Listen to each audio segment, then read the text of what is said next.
आज देश का सबसे बड़ा मुद्दा क्या है? शिक्षा, स्वास्थ्य और रोजगार।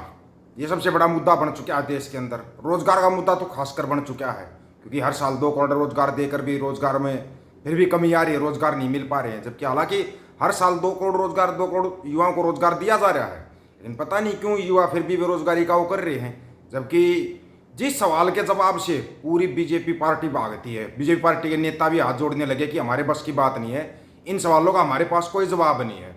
उन सवालों के जवाब टंगना उठाओ तो पता नहीं कहाँ से दे देती है भाई, समझ में ही नहीं आ रहा ये कौन सी दुनिया में है। ये तो मतलब प्रधानमंत्री मोदी साहब को बोला जाता है नॉन बायोलॉजिकल बोला जाता है प्रधानमंत्री जो, ये तो उनसे भी 4 कदम आगे है।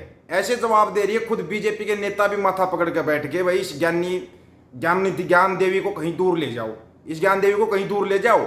इसके पास इतना ज्ञान कहाँ से आया है? ये इतना बड़ा मतलब मैजिक कहाँ से कर देती है? लॉजिक नहीं होता इसकी बातों में, कभी लॉजिक नहीं होता। हाँ, मैजिक जरूर होता है इसकी बातों में। ऐसा मैजिक के मतलब सिर पकड़ लेता है आदमी। अभी देखो प्रधानमंत्री साहब मणिपुर के दौरे पे हैं, मणिपुर के दौरे पे गए हम प्रधानमंत्री साहब। ओहो, मणिपुर में नहीं, शायद मास्को के दौरे पे गए, लेकिन जाना तो मणिपुर के दौरे पे चाहिए था, क्योंकि पिछले कितने दिनों से मणिपुर के अंदर जो हिंसा हो रही है, 2 गुटों के बीच जो हो रहा है, उसके हिसाब से तो प्रधानमंत्री साहब तीसरी बार प्रधानमंत्री बने, उनको मणिपुर जाना चाहिए था। लेकिन शायद फ्लाइट तो मणिपुर की ही ली थी, वो फ्लाइट मणिपुर की जगह मास्को चली गई।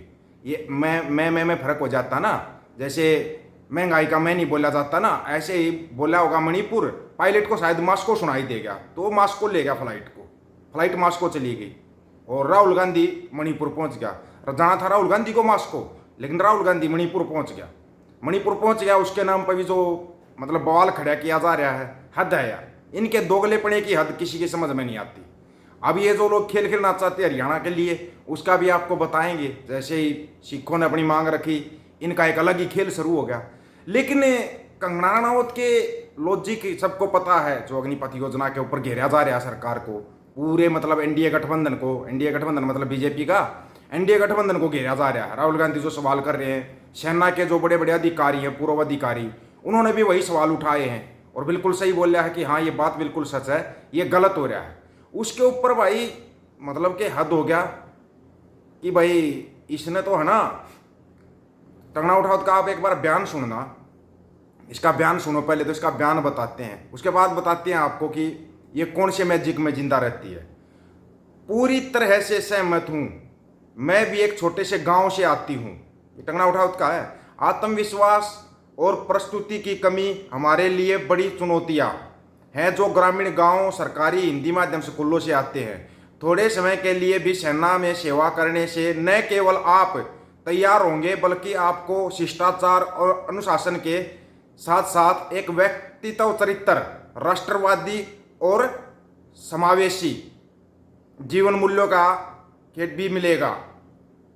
और यदि आप सैनिक बनना चाहते हैं तो बनने का अवसर भी मिलेगा। ये मतलब कौन सी उससे है भाई?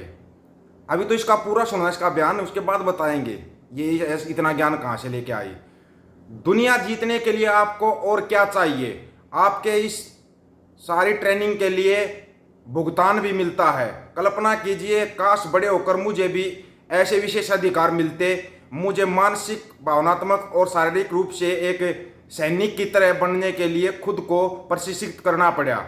हर दिन अपनी रोटी और छत कमाने के लिए संघर्ष करते हुए मैंने कई क्लासेज ली, जिम ज्वाइन किया और रामकृष्ण मिशन का दौरा किया। सो अलग ये बोल रही है भाई, ये भी एक सैनिक बनना चाहती थी। और जो ये अग्निपथ योजना है, इसकी ये बहुत अच्छी योजना है, इससे मौका मिलेगा। वैसे है ना, एक सैनिक बनने का सपना एक युवा जब देखता है, वो 14-15 साल की उम्र में देखना शुरू कर देता है। उसको सैनिक बनना, उसी हिसाब से तैयारी करता है, अपनी दौड़ की तैयारी करता है, पढ़ाई की तैयारी करता है। एक सैनिक ऐसे नहीं बनाया जाता। सैनिक बनने के लिए तकरीबन ग्रामीण क्षेत्र से आए बच्चे तैयारी करते हैं, वो तैयारियां करते हैं। इसने क्या किया, 15 साल की उम्र में घर छोड़ कर भाग गई, बूढ़ों के साथ रहने लगी। जो क्या बोलते रहे, लव इन रिलेशनशिप, क्या कौन सी रिलेशनशिप बोलते हैं, पता नहीं कितनों के साथ रही है। फिर ये ड्रग्स की आदी होगी, फिर ये ड्रग्स लेने लगी।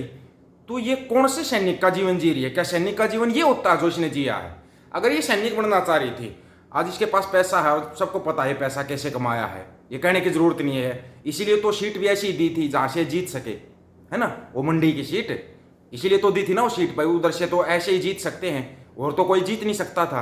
अब मंडी के लोग भुगतो और बीजेपी भुगतो इसको, बाकी यहाँ तो कोई भुगतेगा नहीं। और जो कहीं पर भी पूरे चुनाव के दौरान कहीं पर भी आपने बीजेपी नेताओं को देखा, भाई अग्निपथ स्कीम के नाम पर हमारे को वोट दे दो, कहीं पर मांगी वोट, इसको भी मांगनी चाहिए थी वोट। अभी तो हरियाणा में चुनाव है अक्टूबर में, आप प्रचार कर, हरियाणा में प्रचार कर, बीजेपी का प्रचार करके देखो हमने अग्निपथ स्कीम लेके आए। क्यों? क्योंकि हरियाणा से ज़्यादा, हरियाणा, पंजाब, राजस्थान, यूपी, यहीं से ज़्यादा सेना के अंदर जाते हैं लोग, यहीं से ज़्यादातर सैनिक बनते हैं। एक बार करना प्रचार आके यहाँ पे कि अग्निपथ स्कीम बहुत अच्छी है 4 साल के लिए, और ये देखो जी आपको 26 साल की उम्र में रिटायर कर दिया जाएगा, आप जवानी में रिटायर आ जाओगे। मिलता क्या है? शहीद होने पर शहीद का सम्मान नहीं मिलता, पेंशन आने पर जो सैनिकों को सुविधाएं मिलती वो सुविधाएं नहीं मिलती। मिलता क्या? फायदा क्या गिना रहे हो आप? इसके नुकसान 1 लाख नुकसान तो हम गिना दें इसके, हम गिना दें इसके नुकसान ही नुकसान है, फायदा तो कुछ है ही नहीं। अभी ये लोग नए नए वो प्रोजेक्ट चला रहे हैं इस योजना को समझाने के लिए, लोगों को समझाने के लिए कि भाई ऐसा करेंगे वैसा करेंगे। बीजेपी ने बड़े मैनिफेस्टो बनाए हुए हैं, वो चला रहे हैं लोगों के अंदर, लेकिन ये हो क्या रहा है? इस ज्ञान देवी को इसका घर पे बैठा दो, या फिर जा मंडी में जा और वहां पे जाकर लोगों की सेवा कर। उन लोगों ने चुना है, आई क्या? अभी हिमाचल में वैसे ही बाढ़ का दौर चल रहा है, अब वो पंजाब वालों से मदद मांग रहे हैं। मांगो इससे मदद, जिसको जिताया है उससे मदद मांगो, वो करेगी मदद, और कौन मदद करेगा? भाई जिताया तो इसको है ना, तो फिर दूसरों से मदद क्यों मांग रहे हो? जिसको जिताया उससे मदद मांगो। नहीं मांगेंगे ना मदद, फिर वो सिखों की चाहिए इनको, फिर सिखों की मदद चाहिए इनको। और प्रधानमंत्री साहब देखना, जैसे ही मास्को से आएंगे ना 2 दिन के दौरे के बाद सीधे मणिपुर जाएंगे, जबकि पूरा मणिपुर इंतजार कर रहा है प्रधानमंत्री साहब आपका, पूरा मणिपुर इंतजार कर रहा है। आपको जाना चाहिए मणिपुर के अंदर, एक बार तो पक्का ही जाना चाहिए। आप देश के प्रधानमंत्री हैं, प्रचार मंत्री नहीं, प्रधानमंत्री आप इस देश के। आपको हर एक स्टेट के अंदर जाना चाहिए, हर एक स्टेट के अंदर आपको लोगों से मिलना चाहिए, मिलना चाहिए। जैसे राहुल गांधी जा रहा है, मिल रहा है लोगों से। इनको तो कभी कोई ऐसी नौबत नहीं आती दिखाई दे रही कि भाई इसके साथ कुछ हो गया और राहुल गांधी के साथ सबसे मिल रहा है। तो आपको भी जाना चाहिए और मिलना चाहिए लोगों से। और जो पंथक बदलाव आने जा रहा है भाई हरियाणा पंजाब के अंदर, इसके लिए अपनी कमर कस लो, सभी को मदद करनी है एक दूसरे की।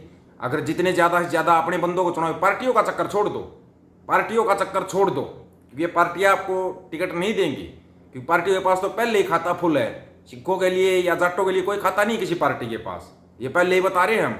इन पार्टियों का पीछा छोड़ दो, फायदे में रहोगे, जितना जल्दी ये फायदा उठा सकते हो। चुनता कौन है नेताओं को? जनता ही तो चुनती है। जनता के अंदर जो भाई रहेंगे, जो जनता का भले का सोचेंगे, जनता की भलाई की बात करेंगे, उनको चुनो ना। लेकिन नहीं, आप तो ये देखोगे यो कांग्रेस का उम्मीदवार, यो बीजेपी का उम्मीदवार, ये फलाने का उम्मीदवार। सबको पता है बीएसपी ने उत्तर प्रदेश के अंदर मदद की है, बीजेपी की दबा के मदद की है। अब वही बीएसपी हरियाणा में आएगी बीजेपी की मदद करने के लिए, और आ चुकी है, और इन लोगों के साथ गठबंधन भी कर चुकी है।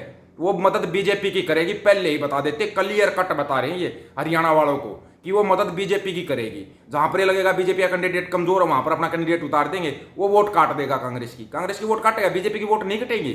जो भी जितने खड़े हो रहे हैं ना, दूसरे खड़े हो रहे हैं। दूसरी तरफ से गुरनाम सिंह चुड़ूनी खुद वोट काटने आ रहा है कांग्रेस की, 90 की 90 सीटों पर चुनाव लड़ूंगा। खुद आज तक कोई सीट जीती नहीं है। बना दो इनको मुख्यमंत्री भाई, पंजाब के मुख्यमंत्री बनकर आगे हरियाणा के मुख्यमंत्री बनेंगे। इस बारे में आप लोगों को क्या राय है भाई? अपनी राय जरूर रखना दोस्तों, आपकी राय बहुत कीमती होती है। सभी साथियों को राम राम, नमस्कार, आदाब, सत श्री अकाल। वीडियो को ज्यादा से ज्यादा शेयर, चैनल को सब्सक्राइब और बेल आइकन को जरूर दबाना दोस्तों। ऑफिशियल दीपक फौजी यूट्यूब चैनल, बात हक और सच की करेंगे, हक सच की बात हम करेंगे। वीडियो को शेयर करने की जिम्मेवारी आप लोगों की। गज के आखो, वाहिगुरु जी का खालसा, वाहिगुरु जी की फतेह।